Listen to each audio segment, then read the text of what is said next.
Do you ever wonder why some people are just so good with analytics and numbers, while other people can come to a decision so logically without much emotion? And then there are other people who are driven and they get results, whereas other people can be so loyal and dependable. And some people are just so great to be around. They're just so likable. People have unique ways of communicating. And when you understand this, you can understand that these different and unique communication styles will help you to be able to relate better with peers, personal relationships at work, and even at home. Hi, I'm Dr. Michelle Bisno with Get Fit in a Relationship. And today I'm going to talk to you about having better relationships with style. I too have asked those same questions. And today I'm going to share with you the answer. For 18 years, I've been using this tool to help build my relationships both personally and professionally. And I have to tell you, it's pretty darn good. I use the Intermetrics DISC communication tool, and it's a great resource for everyone. I've seen it work with couples, I've seen it work between parents and kids, and I've seen it in the workplace. I've seen how once people understand other people's communication styles, they can engage better, they can interact better, managers can manage their team better, and leaders can lead their organization more efficiently and effectively. The DISC concept came from years ago, but Dr. William Marston in the 1920s started to do lots of research, and there are decades of research and validation. In addition, DISC is being used worldwide in different cultures and different languages in order to help people to understand themselves and to build better relationships with others. DISC measures 4 dimensions of behavior. The acronym DISC stands for D, decisive, I, interactive, S, stabilizing, and C, cautious.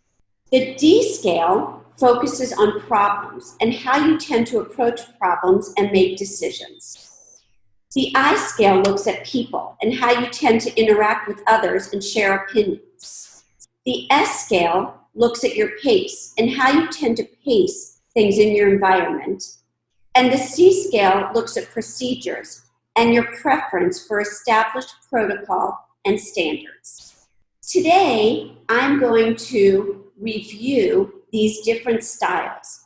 I'm going to share with you the different strengths, the characteristics, and how you can best relate and communicate with each of these styles. Again, it's a high-level overview, and it'll give you some insight into these 4 different styles.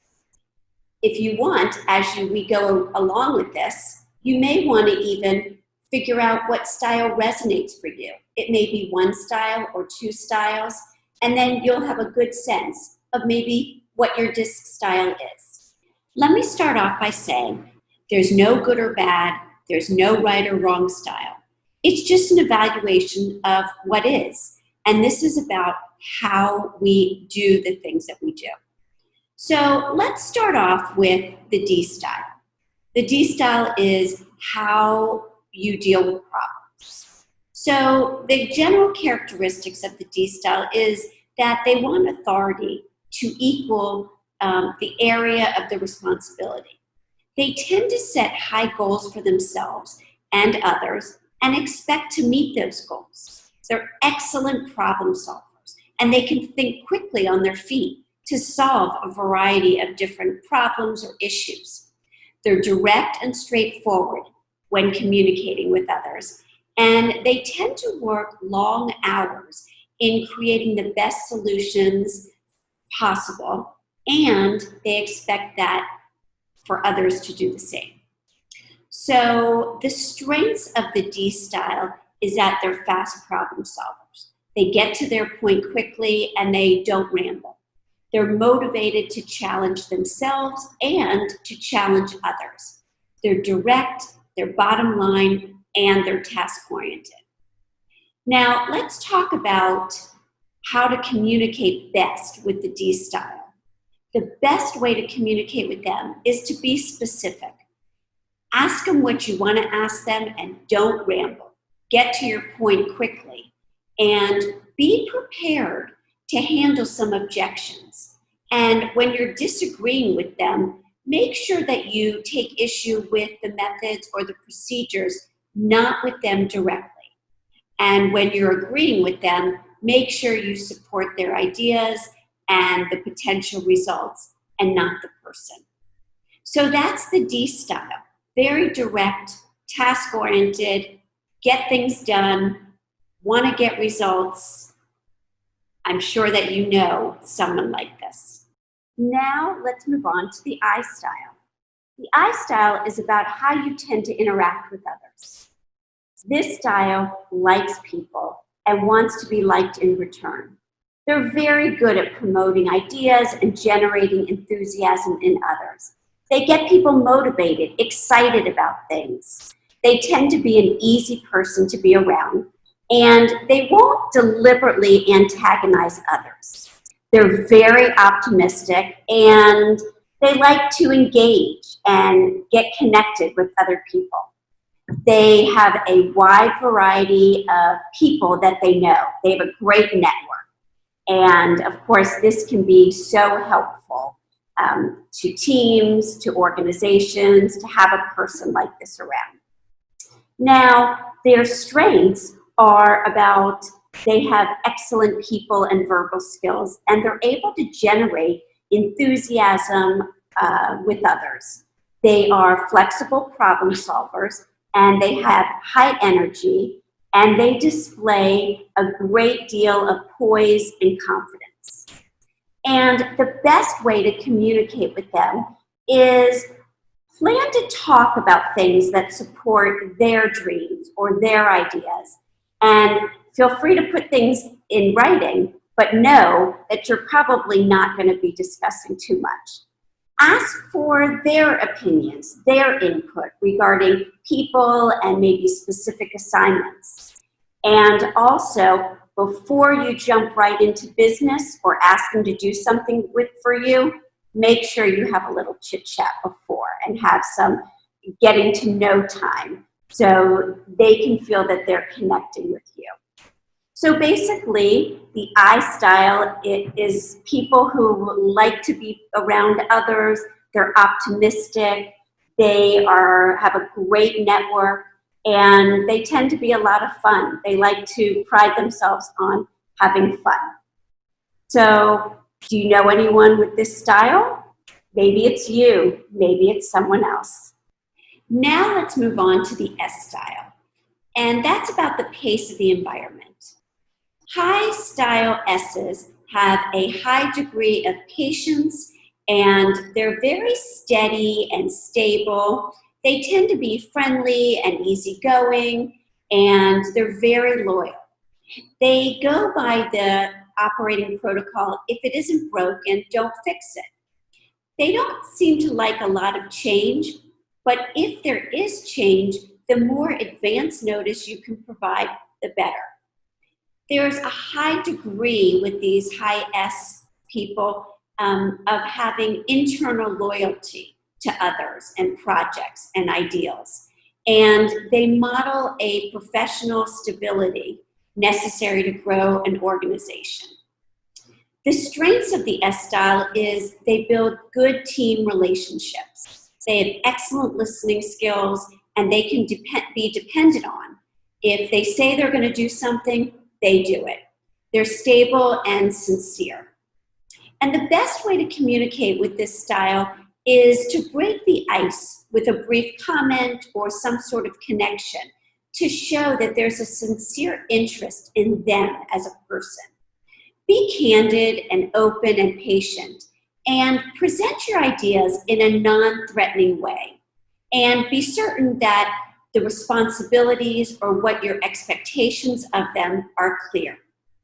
So the S style is basically a team player, someone who's loyal, they're consistent, and they're patient. How about this style? Do you recognize anyone with the S style? The fourth style is the C style. This is about how people deal with rules and procedures. The people that have a high C style, they tend to place importance on quality. They're very well prepared for their meetings and their appointments, and they do their homework. They place importance on having accurate data in order to make good decisions. And they prefer a structured environment over chaos. They're also well aware of the making mistakes if people tend to make decisions too quickly. The strengths of this style is they are very detail-oriented and they're very logical. There's not a lot of emotion when they make decisions. They're proficient in their areas of specialty and they're accurate on project details. The best way to communicate this style is to prepare your case in advance. Don't wing it and don't try to use your charm. Use a thoughtful and logical approach to discussing ideas and options. And be precise and be accurate. Make sure that you did your homework. Keep on task and make sure that you're following the agenda. So these people tend to be logical, systematic. They like to follow the rules and they're careful. They don't really like to make mistakes. So how about the C style?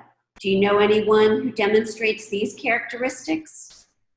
Now that I've shared with you about the DISC styles and the characteristics, the strengths of each style, and how to best effectively communicate with each style, let's do something a little fun. Let's talk about the DISC styles in terms of their driving. Let's start with the D style. The D style ignores the GPS and follows their own directions. They tend to speed up at yellow lights and they usually control the conversation. The I style, they tend to forget the GPS and miss a turn. And they don't really see the yellow light, probably because they're talking, because they're enjoying the conversation.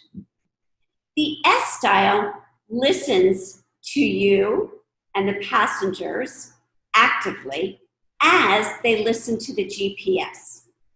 They slow down for the yellow light and they enjoy chatting in the car. The C style follows the GPS exactly. They stop well in advance to the light and they're more quiet and more formal in the conversation. So when you hear these different characteristics, what kind of driver are you? Here's the deal. The information that I have learned these past 18 years by using the DISC assessment has changed my life, both personally and professionally. I'm able to interact confidently with others, build relationships easier, and to really understand who I am. And so I'd like for you to have that same opportunity. I am offering to you the ability to take this DISC assessment. There's an email on your screen right now, and I urge you, contact me. Let me share with you how this information can really change your life too, by understanding about yourselves and being able to build better and more effective relationships with others. I hope that you enjoyed this session on DISC, and I hope that you'll join me for the other DISC videos in this series. Please make sure that you subscribe down below, and I look forward to seeing you again soon.